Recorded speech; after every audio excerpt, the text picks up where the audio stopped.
Time now to get some common sense with Craig Bolanos, the CEO and founder of Wealth Management Group. Hello there, Craig. Inflation is still a hot topic. Do you think inflation is getting worse, or has the worst already happened? Well, Angela, you're right. Inflation's continued to soar, dominating conversations and stretching consumers' wallets.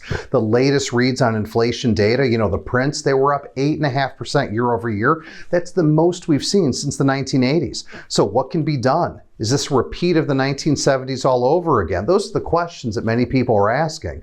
And I have to say that although many fear the light at the end of this tunnel is indeed an oncoming train, we do see some very visible clues that inflation could be near a major peak, and that'd be welcome news for all. What are some of those signs that you mentioned that could indicate inflation might finally be near a peak? Well, Angela, there's three that come to mind, and the first would be cars and trucks. And nothing's been hit by the pandemic-related supply chain as hard as the auto industry. I mean, the chip shortage in particular, that's been making a new car, getting a new car nearly impossible, causing these prices to soar. However, when I look back over the last 2 months, we've seen some price declines, 2.1%, 3.4% respectively. So while auto prices are still very high, the price has come down marginally each of the past 2 months.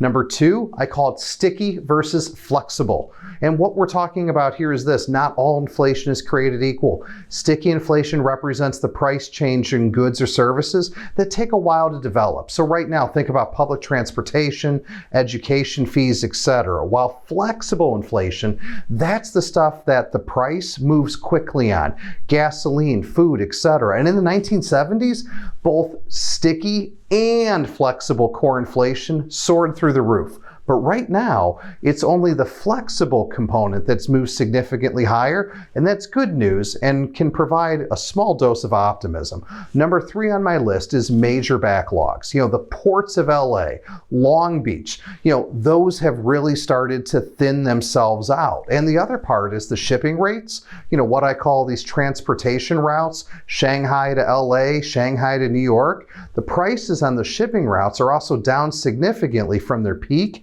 at the tail end of 2021. So while none of these items on their own indicate that inflation may have peaked, when we start looking at these visible indicators along with others, an argument could be made that we might be getting close to the top.